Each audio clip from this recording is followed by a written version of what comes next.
तो आज के इस वीडियो में हम लोग ये जानने वाले हैं जो हर जगह आपको देखने को मिल रहा है। हर जगह मतलब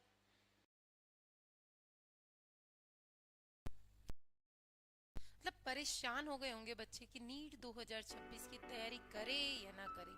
ड्रॉप ले लिया है तो भी पछताना है, अगर इस साल एडमिशन नहीं लिया तो भी क्या पछताना है। बस इन्हीं सभी परेशानियों को दूर करने के लिए मैं ये वाला वीडियो लेकर आई।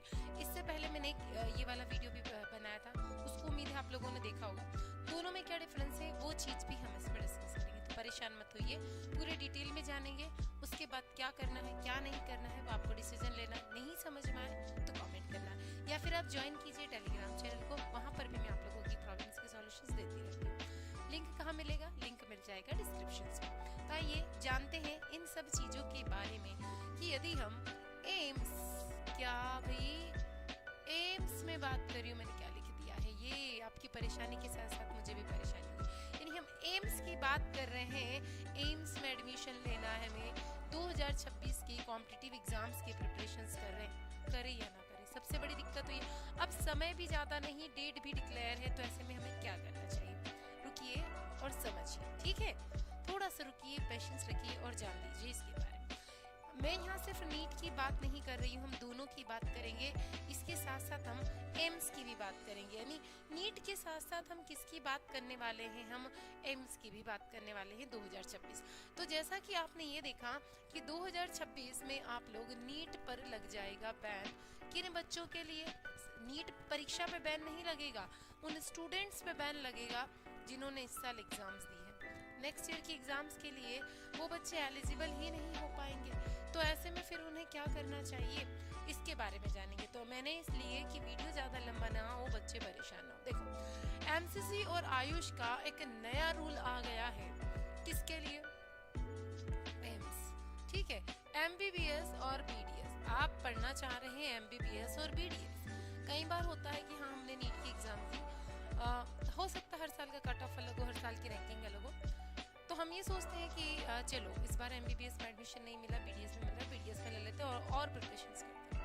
बीडीएस में आपने एडमिशन ले लिया, प्रिपरेशंस करी, नेक्स्ट ईयर आपका एमबीबीएस में मिल गया, तो आपने बीडीएस की सीट जो है छोड़ दी और एमबीबीएस में एडमिशन ले लिया, ठीक है, कोई बात नहीं। इट मे बी पॉसिबल कि कुछ ऐसे भी बच्चे हों जिन्होंने आयुष में एडमिशन्स ले लिया, चाहे वो बीएमएस हो, बीएचएमएस हो या फिर बीयूएमएस हो। नेक्स्ट ईयर फिर प्रिपरेशंस करते हैं एमबीबीएस के लिए, उन्हें कॉलेज मिल जाता है नेक्स्ट ईयर, वो उसको बीच में ही छोड़ देते हैं, एग्जिट कर देते हैं और उस कॉलेज में चले जाते हैं। थर्ड प्रोबेबिलिटी ये है कि आपको एमबीबीएस तो मिला है लेकिन प्राइवेट कॉलेज में मिला है, बहुत महंगा, पता ही है हमें। तो हम नेक्स्ट ईयर फिर प्रिपरेशंस करते हैं और अगर हमें इस बार गवर्नमेंट में अच्छा कॉलेज मिल गया, वहाँ चले जाते हैं। गवर्नमेंट भी मिला, कुछ बच्चों को अच्छी रैंकिंग वाला कॉलेज नहीं मिला, तो वो उसको भी छोड़ देते हैं। तो ये 5 कंडीशंस है कि कोर्सेज को बच्चा छोड़ के जा रहा है। कब छोड़ के जा रहा है? सेकेंड ईयर में जा रहा है, थर्ड ईयर में जा रहा है। अब ऐसे में क्या है, most of them second year तक बच्चे जाते हैं, थर्ड ईयर के बाद इतना नहीं रहता, सेकेंड ईयर में बच्चा चला जाता है, वो सीट तो पूरी खाली है। मतलब कि वहाँ पे उन स्टूडेंट्स के ऊपर जितना भी एक्सपेंसेस करना है, जितना भी खर्चा होना है वो बराबर हो रहा है, लेकिन वो सीट खाली है। ऐसे कई सारे कॉलेजेस में ऐसे सीट खाली होती है, बच्चे बीच में ही ड्रॉप कर देते हैं, तो इसका भुगतान उस कॉलेज को करना पड़ता है। वो सीट जो वैकेंट हो गई है बीच में तो नहीं भरी जाएगी, बीच में तो वो स्टूडेंट नहीं आएगा, तो अब ये इसी को रोकने के लिए ये डिसीजंस यहाँ पे लिया गया है कि भाई वेस्टेज ऑफ वैकेंट जो गवर्नमेंट सीट हो रही है उसको स्टॉप किया जाए, उसको रोका जाए। कैसे रोका जाए? अगर आपने 2025 में एग्जाम्स दी हैं और आपने एडमिशंस भी ले लिया है और अब आप 2026 में जा रहे हैं और सीट छोड़ने जा रहे हैं, तो इसको रोकने के लिए नेक्स्ट कंडीशंस क्या है? Most of the main courses के साथ में ऐसा होता है। अब बच्चे ने क्या करा, फर्स्ट सेकंड राउंड में उसको कुछ मिला, उसने एडमिशंस ले लिया, है ना? क्यों लिया? कि भाई अपना बैकअप प्लान करने के लिए कि अगर मुझे मेरा कहीं नहीं होता है तो मेरा यहाँ रहेगा, और उसके बाद वो अपग्रेड करता रहता है। और मान लो स्ट्रे वैकेंसी राउंड आया, स्ट्रे वैकेंसी राउंड आया, और इसमें स्ट्रे वैकेंसी में क्या हुआ कि उसको एमबीबीएस का कोई कॉलेज मिल गया, तो वो उसको छोड़ देगा, कर सकता है ऐसा। तो यहाँ पर भी सीट है, यहाँ तक भी ठीक है, स्ट्रा तक भी उसने कॉलेज छोड़ा, ठीक है। लेकिन इस केस में अगर उसने काउंसलिंग करवाई, किसी भी केस में फर्स्ट सेकंड थर्ड राउंड या स्ट्रे वैकेंसी राउंड में उसने काउंसलिंग करवाई, उसको कॉलेज मिला, एमबीबीएस मिला, बीबीएस मिला, कुछ भी मिला, तो फर्स्ट सेकंड में तो कोई प्रॉब्लम नहीं है, फर्स्ट सेकंड तक तो आपको कोई प्रॉब्लम नहीं, आप छोड़ रहे हो।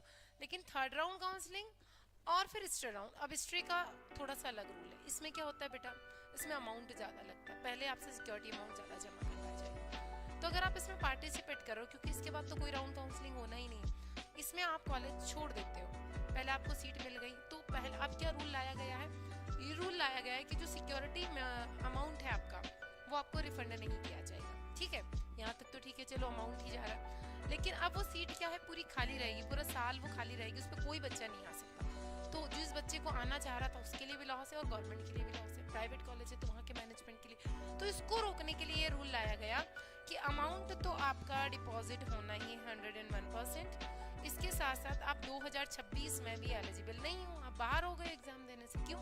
क्योंकि आपको सीट मिली और आपने सीट को छोड़ दिया। या तो आपको इसमें पार्टिसिपेट ही नहीं करना चाहिए था, आपको पार्टिसिपेट ही नहीं करना चाहिए था। आपको लग रहा था कि मुझे इधर मेरी रैंकिंग अच्छी नहीं है, अच्छे मार्क्स नहीं है, मुझे ऐसा ही कॉलेज मिलेगा, तो फिर आपको पार्टिसिपेट ही नहीं करना। तो ये रूल्स कुछ निकल के आए। तो अब यहाँ पे क्वेश्चन से आ रहा है बच्चों का, देखो क्या क्वेश्चन आ रहा है, देखो इसके बाद में if you get a seat in the stray round MBBS और बीडीएस की, तो अब आप क्या करें, must join the allotted college, आपने ज्वाइन भी कर लिया। इफ यू डोंट ज्वाइन, दो कंडीशन है, आपने एक तो ज्वाइन कर सकते हो, आप छोड़ सकते हो। ठीक है, स्ट्रे में अपने पास में ये था, अब स्ट्रे में कॉलेज अलॉट हो गया और हमने ज्वाइन नहीं किया, हमने या तो किसी ने ज्वाइन कर लिया, सारी चीज़ें कर दी, और आप सोच रहे हो कौन से हम ओरिजिनल डॉक्यूमेंट आ गए, हमको सब कुछ मिल गया, अब हम जाएंगे नहीं एडमिशन लेने, तो सीट खराब है। हो सकता है किसी बच्चे ने ज्वाइन ही नहीं किया, तो उसको डिबैट कर दिया जाएगा फॉर नेक्स्ट नीट 2026 से, साथ ही साथ उसका अमाउंट भी रिफंड नहीं किया जाएगा। तो ये कुछ कंडीशंस निकल के आई है एमसीसी की तरफ से। इसके बाद में देखो, you get seat in the round third, round 3 में सीट्स मिल गई और स्ट्रे राउंड में मिल गई, फर्स्ट सेकंड की बात नहीं की गई है। ठीक है, अब फर्स्ट सेकंड में तो जिसने एडमिशन ले लिया होगा वो तो थर्ड और स्ट्रे में तो जाएगा ही नहीं जाएगा, या बहुत कम मार्क्स होंगे तो उसने पार्टिसिपेट ही नहीं किया होगा। तो मस्ट टेक द एडमिशन, उसको एडमिशन लेना ही है।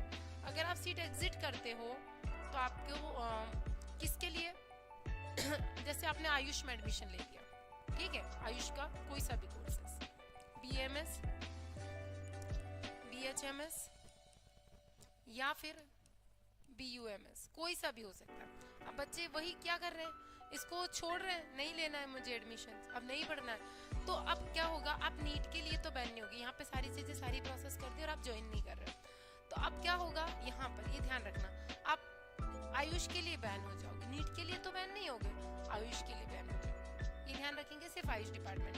तो अगर आप नेक्स्ट ईयर सोचोगे कि चलो अब कहीं नहीं हो रहा तो आयुष में चले जाए, तो फिर वो नेक्स्ट ईयर आप आयुष में नहीं जा पाओगे। तो इन चीज़ों का आपको ध्यान रखना है, भले ही आप इसमें तो अपीयर कर रहे हो। दूसरी बात है, अब नीट 2026 के लिए एम्स की बात करते हैं, जैसे कि भाई round 1, round 2, round 3, mop up round, ये हम एमसीसी से जो करवा रहा है वो क्या है, स्ट्रे राउंड जिसको बोलते हैं, इतने सारे राउंड्स होते हैं, तो इस राउंड में तो अच्छी खासी सिक्योरिटी अमाउंट भी लगती है। तो बच्चों ये ध्यान रखना, अगर आप नहीं ज्वाइन करना चाहते हो तो इसमें पार्टिसिपेट मत कीजिए। अब एम्स के लिए बात करें, एम्स का देखें तो एम्स जनरली क्या है, बच्चा जो जा रहा है वो बीएससी नर्सिंग के लिए जा रहा है ना, और किसके लिए जा रहा है, पैरामेडिकल्स के लिए जा रहा है।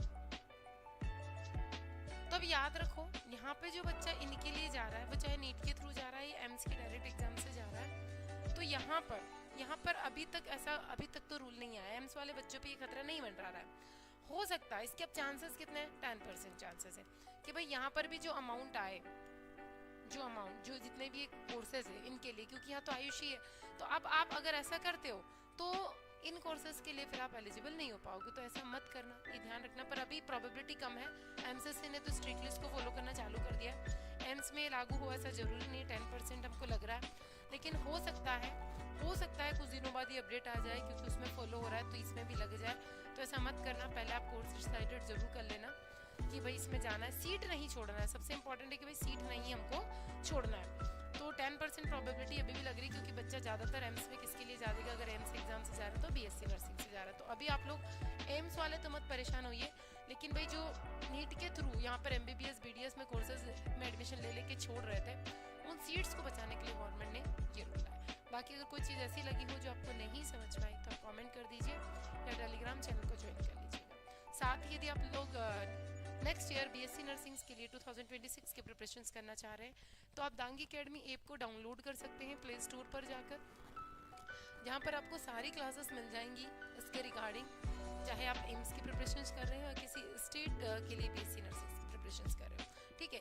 साथ साथ जो एम्स के लिए प्रिपरेशंस कर रहे हैं उसके आपको अलग से और कुछ सेपरेट क्लासेस मिलेंगी, जिसमें आपको एम्स के रिगार्डिंग सारे पेपर्स कैसे पूछा जाता है, पैटर्न्स, मतलब हर एक तरह की प्रिपरेशंस हमारी तरफ से करवाई जाएगी।